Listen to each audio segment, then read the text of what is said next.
하나님의 말씀을 같이 보겠습니다. 오늘 보실 하나님의 말씀은 요한복음 6장 60절에서 71절까지 말씀입니다. 신약성경 요한복음 6장 60절에서 71절까지 말씀 같이 읽겠습니다. 시작. 제자 중 여럿이 듣고 말하되 이 말씀은 어렵도다. 누가 들을 수 있느냐 한데 예수께서 스스로 제자들이 이 말씀에 대하여 수군거리는 줄 아시고 가라사대 이 말이 너희에게 걸림이 되느냐? 그러면 너희가 인자의 이전 있던 곳으로 올라가는 것을 볼 것 같으면 어찌 하려느냐? 살리는 것은 영이니 육은 무익하니라. 내가 너희에게 이른 말이 영이요 생명이라. 그러나 너희 중에 믿지 아니하는 자들이 있느니라 하시니 이는 예수께서 믿지 아니하는 자들이 누구며 자기를 팔 자가 누군지 처음부터 아심이러라. 또 가라사대 이러므로 전에 너희에게 말하기를 내 아버지께서 오게 하여 주지 아니하시면 누구든지 내게 올 수 없다 하였노라 하시니라. 이러므로 제자 중에 많이 물러가고 다시 그와 함께 다니지 아니하더라. 예수께서 12 제자에게 이르시되 너희도 가려느냐? 시몬 베드로가 대답하되 주여 영생의 말씀이 계심에 우리가 네게로 가오리까? 우리가 주는 하나님의 거룩하신 자신 줄 믿고 알았삼나이다. 예수께서 대답하시되 내가 너희 12를 택하지 아니하였느냐? 그러나 너희 중에 한 사람은 마귀니라 하시니 이 말씀은 가롯 시몬의 아들 유다를 가리키심이라. 저는 12 중에 하나로 예수를 팔 자르라. 아멘. 오늘은 요한복음 12번째, 몇 번째입니까? 17번째 강론으로 말씀을 나누겠습니다. 생명의 떡 예수 그리스도와 함께라는 제목으로 말씀을 나누려고 합니다. 떡과 함께 많이 하면 어떤 결과가 예상됩니까?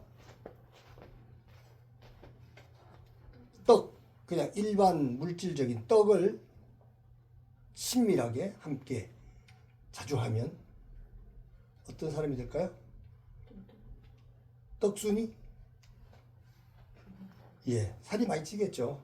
예, 떡으로 인해서 떡순이라는 별명이 붙을 정도가 되겠죠. 오늘 제목은 이제 생명의 떡이고 물질의 떡이 아니고 그 생명의 떡은 뭡니까? 예수 그리스도다. 예수 그리스도와 함께한다 하는 그런 내용이죠. 그래서 생명의 떡이신 예수 그리스도와 함께 하시기를 축원합니다. 자, 그 오늘의 내용은 이 요한복음 내에 들어있는 생명과 빛으로 오신 예수 그리스도에 대한 6장에서 11장까지 나오는 내용 중에 6장이죠. 6장 속에 있는 마지막인데 6장은 생명의 떡이신 예수님은 육신의 떡이 아니고 생명의 떡이다. 영원하신 생명의 떡이다 라는 걸 기록하고 있는 중에 마지막 단계에 있는 내용인데요. 60절에서 65절까지 내용에 보니까 알아듣지 못하는 자들에게 예수님께서 일침을 가하듯이 교훈을 하시고 있고 66절에서 그 71절까지 보니까 베드로의 고백을 들으시고 가롯 유다는 마귀라 이렇게 단정을 지으시는 그런 내용으로 이루어져 있습니다. 자, 이 말씀이 그 키아즘 히브리적 관점에서 보는 키아즘에 보니까 A가 60절입니다. A가 60절인데 보니까 많은 제자들의 불평과 불신이 기록되어 있습니다. 이 말씀은 어렵다. 누가 들을 수 있느냐라고 이제 이렇게 불평하는 그런 불신하는 그런 모습이죠. A-는 71절인데요. 결국 이제 구체적으로 이제 구체화된 배신에 대해서 지적을 합니다. 그는 12 중에 하나로 예수를 팔자다 라는 것을 확실하게 이렇게 풀어주죠. 그러면서 B가 61절에서 63절까지인데요. 61절, 63절까지 보니까 예수님의 말씀의 본질, 해명과 영적 이해의 요청이 있습니다. 살리는 것은 뭐라고요? 영이요. 그러면서 육은 무익하다라는 말씀을 해주시죠. 그리고 B'를 보니까 71절에 배신자의 정확한 지칭과 그 행위의 무익함을 설명합니다. 그런 12 중에 하나로 예수를 팔자다 라고 지적을 하고 있습니다. C가 64절에 나와 있는데 예수님의 전지하심, 전지전능하심, 전지하심과 불신자에 대한 예지, 미리 아시는 거죠. 전지하심이나 예지나 사실은 같은 내용이죠. 같은 내용인데 뭐 예지 예정이냐 예정 예지냐 이런 거 가지고 추하게 그 신학적인 논쟁을 하고 있는 것은 참으로 인간의 그 간사함과 무지라고 볼 수 있습니다. 예수님의 전지함과 불신자에 대한 예지를 보여주고 있습니다. 예수님께서는 믿지 않은 자들 아니하는 자들이 누구이며 자기를 팔자가 누구인지 처음부터 아시더라. 처음부터란 영원 전부터 예수님은 아셨죠. 사실 시간적으로 따지면 그를 보기도 전에 이미 아셨다는 것이죠. 자, C-가 70절인데요. 예수님의 마지막 경고와 배신자에 대한 실체를 기록합니다. 그러나 너희 중에 한 사람은 마귀니라. 무서운 그 실체, 뭐 가룟 유다가 마귀라는 게 아니라 가룟 유다가 마귀에게 전적으로 사로잡혀 있다 하는 사실을 보여주고 있는 것이죠. 그러면서 이제 이 본문 60절에서 71절까지 전체의 중심 구절이 65절에서 69절까지 D입니다. D. 여기 내용에 보니까 구속사적인 분수령이 거기 기록됐는데 믿음의 근원이 뭔가? 믿음의 근원 그리고 선택의 결단이 이제 거기에 기록이 되어 있습니다. 65절에 보면 믿음의 근원을 얘기하죠. 아버지의 주권적인 이끄심이 있어야 된다. 아버지의 주권적인 이끄심. 아버지의 이끄심이 없이는 안 된다는 거죠. 그리고 66절에 보니까 불신앙의 결과가 있는데 많은 제자들이 떠나가죠. 이탈합니다. 불신앙의 결과죠. 불신앙의 결과는 떠나가는 겁니다. 주님으로부터 자꾸 멀어지고 세상의 떡, 세상의 어떤 쾌락, 세상의 유행으로 자꾸 마음을 빼앗기는 이탈 현상이 일어나는 거죠.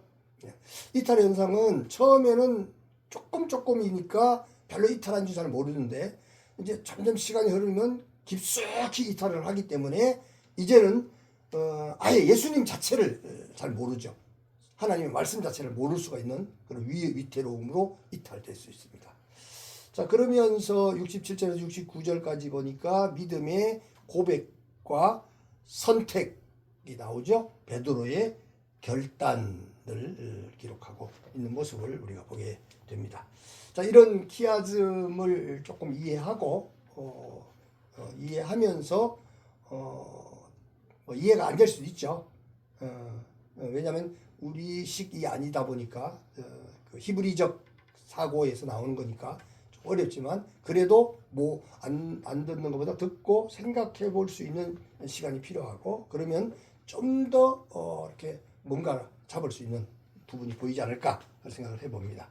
자, 지난주에 우리는 이제 아버지께서 이끌지 아니하시면이라는 제목으로 말씀을 나눴는데 오늘은 생명의 떡 예수 그리스도와 함께라는 제목으로 말씀을 한번 살펴보겠습니다. 첫 번째로 성경은 영생의 말씀이기에 하나님의 은혜로 예수 생명이 있는 사람만이 먹을 수 있는 줄 믿습니다. 이 영생의 말씀, 성경 말씀은 영생의 영적인 말씀이기 때문에 뭐 서울대를 들어가니까 머리가 좋고 뭐 이렇게 이해력이 뛰어나고 이런 사람이 먹는 게 아니고 이것은 하나님의 은혜 안에서 예수 생명을 가진 자, 예수의 유전자를 가진 자만이 먹을 수 있다라는 사실입니다. 이건 그야말로 은혜인 줄 믿습니다. 여러분들에게도 그런 은혜가 넘치기를 바랍니다. 예수님께서 자신을 생명의 떡이라고 선언한 것은 자신을 생명의 떡으로 먹어야 영생을 얻는다는 말씀입니다. 이 생명의 떡 예수로 말미암아 굳게 닫혀 있는 에덴의 동문이 열린 것이요 영원한 새하늘과 새 땅에서 감추었던 영원한 생명의 만나를 먹게 될 것입니다. 이 말씀은 언약 백성에게도 어려운 말씀이요 세상 사람들에게는 관심 밖의 이야기입니다. 어려운 정도가 아니라 못 알아듣는 거죠. 그리고 관심 자체가 없는 거죠. 관심 자체가 없는 것이다. 이들은 이미 세상의 떡에 세상의 가치에 지배당하고 살고 있기 때문이라는 겁니다. 우리가 세상 것에 자꾸 이렇게 보이는 거, 세상에서 들리는 거, 이런 것에 지배를 많이 받으면 받을수록 생명의 떡은 우리 속에 관심이 없어집니다. 점점. 그래서 설교만 시작하면 졸기 시작하는 거죠. 귀가 막히기 시작하는 거죠. 이렇습니다. 그래서 정말 하나님의 은혜로 생명의 떡을 영원한 가치를 가지고 먹고 즐기시기를 바랍니다. 두 번째로 요한복음 6장에 기록된 오병이어 표적은 단순히 굶주린 광야 백성을 먹이신 사건이 아닙니다. 예수 그리스도 자신이 바로 생명의 떡이심을 선포하는 표적, 메시아적 표적이죠. 영원한 만나에 대한 표적입니다. 이 표적으로 아담의 범죄로 에덴에 감추어졌던 생명나무의 완전 개방, 창세기 2장 9절, 3장 22절에 나오는 이 생명나무의 완전한 개방이고 새하늘과 새 땅에서 누리는 생명과일 잔치의 선제적인 경험이기도 한 줄 믿으시길 바랍니다. 요한계시록 22장 2절에 하나님의 나라 새하늘과 새 땅이 이루어졌을 때 그곳에서 생명과일 잔치, 생명의 풍성한 잔치를 우리가 예수 그리스도의 떡을, 예수 그리스도를 먹음으로 말미암아 먼저 선제적으로 경험하게 된다는 것입니다. 이런 경험이 여러분들에게 날마다 풍성하기를 주님의 이름으로 축복합니다. 그래서 예수님께서 오병이어의 표적을 보이신 후에 자신을 생명의 떡이라고 자기 선언을 하시며 자신의 몸을 먹고 피를 마셔야 생명이 있다는 말씀 53절, 참 어려운 말씀이죠. 참 황당한 말씀이고 정말 세상적으로 따지면 미친 소리 아닌가 뭐 이런 생각이 들 정도로 어렵고 힘든 말씀이죠. 이 어렵다는 말은 지식적으로 이해할 수 없다는 말이 아닙니다. 영적인 언어라 영적으로 먹기가 단단한 거죠. 히브리서 5장 12절에 기록하고 있는 것처럼 영적으로 아직 우리가 크지 못하기 때문에 단단한 것을 소화시킬 만한 능력이 없다는 거죠. 그래서 거스리며 받아들이기가 불편하다는 그런 표현이죠. 오병이어의 표적을 본 많은 유대인들과 제자들까지도 예수님께서 자신의 살과 피를 먹으라니 이 도대체 무슨 말인가 하고 수군거리며 받아들일 수 없다고 했던 것이죠. 수군거림이 결국에는 66절에 많은 사람이 예수님 곁을 떠나게 했습니다. 이런 수군수군거림, 부정적인, 불신앙적인 이런 어떤 표현이나 이런 말이나 이런 주장이나 이런 외침들은 많은 사람들을 이끌고 예수님으로부터 멀어지는, 인간적으로 가는 길을 가는 거죠. 이 병행 구절에는 영생의 말씀을 떠난 가룟 유다를 이제 대표로 지적합니다. 마귀라고 선언을 했습니다. 이 말은 유다가 마귀라는 말은 아니죠. 유다의 행동은 단순히 예수님의 제자로서 의리의 배신이 아니라 영생의 말씀이신 예수님과 예수님의 살과 피를 믿음으로 먹고 마시지 않으므로 영적 생명을 거부하고 어둠의 세력인 마귀의 지배 아래 들어갔다고 하는 말입니다. 이게 어둠의 세력이 눈에 보입니까? 안 보입니까? 안 보입니다. 사람처럼 이렇게 나타나는 조직체, 뭐 돈처럼 이렇게 돈의 위력, 이렇게 돈이 보이고 이런 거 아니죠. 보이지 않습니다. 그런데 그 영적인 마귀의 영이, 어둠의 영이 들어오면 우리 안에 하나님의 나라가 잘 떠오르지 않습니다. 예수 그리스도가 중심이 되어 있지 못합니다. 하나님의 은혜와 사랑이 중심이 되어 있지 않습니다. 뭐가 중심이 되어 있습니까?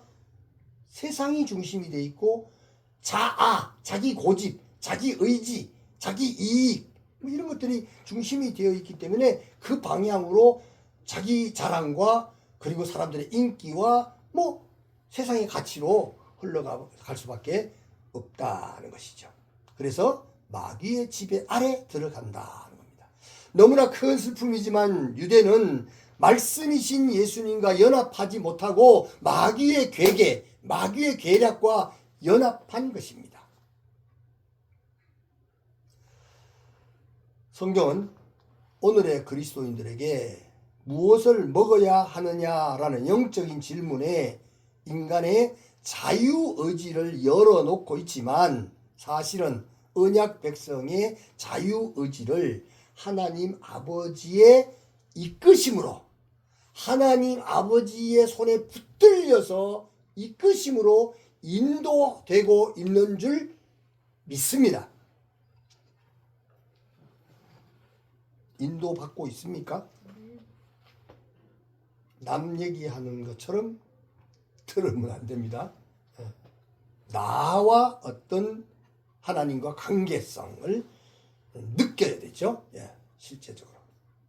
사람에게 주어진 자유의지로 인간들에게 순간적인 선택의 자유를 누리는 것 같지만 하나님의 은혜로운 이끄심이 우리들에게 참 자유를 주시는 것이 아니겠습니까?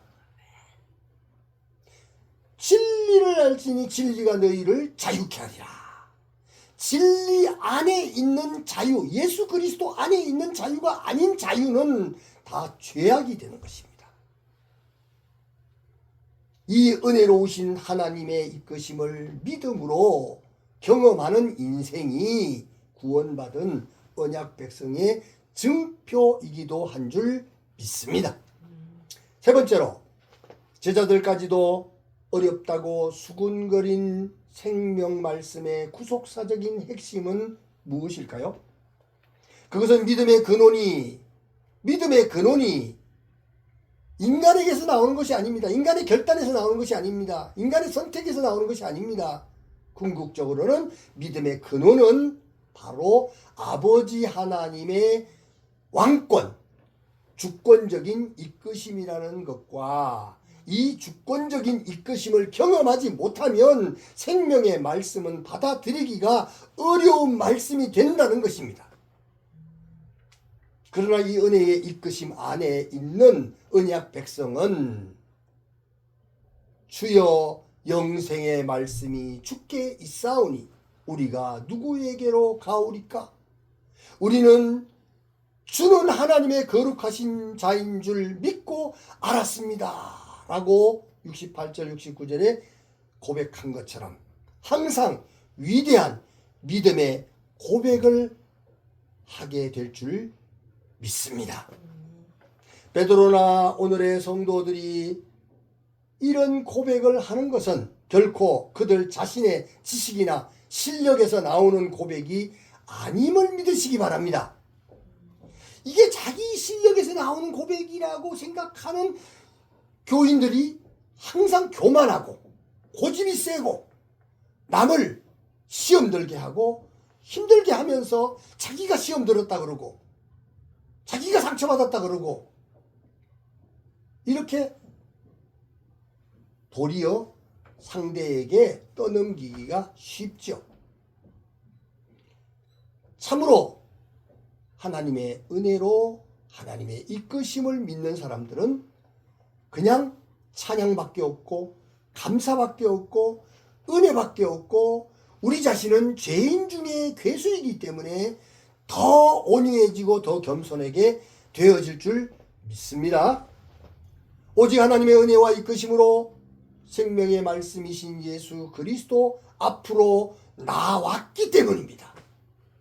베드로와 유다를 인간적으로 비교할 때 더 낫고 못함의 우열로 말하기가 힘듭니다.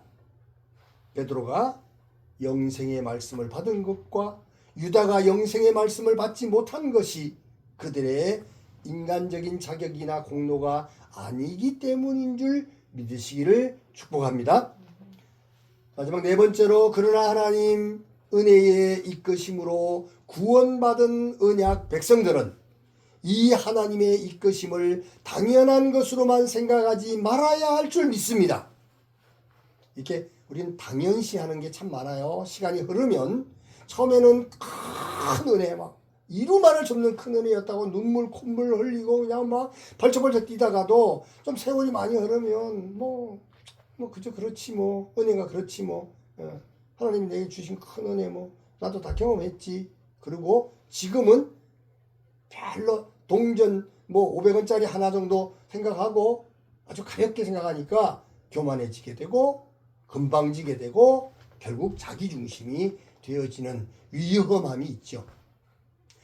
언약 밖의 백성처럼 보이는 인생들도 함부로 우리는 정죄하면 안 됩니다.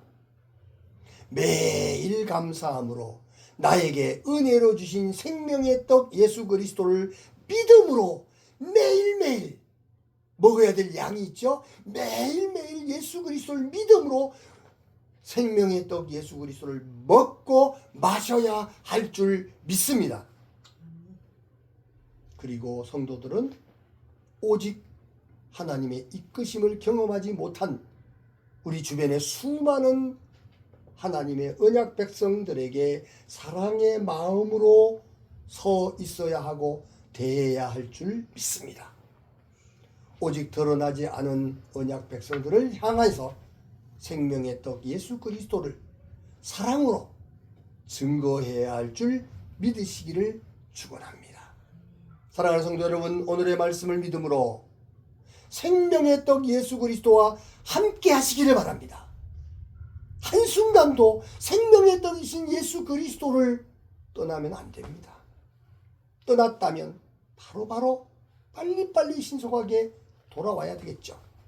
그래서 생명의 떡이신 예수 그리스도와 함께 하심으로 우리의 심령의 변화와 성장과 성숙을 위해서 믿음의 결단, 믿음의 신앙 고백을 하시고 은혜 받은 자로서의 마음의 결심과 결단을 굳게 하시는 복된 시간이 되시기를 주님의 이름으로 축원합니다. 아멘.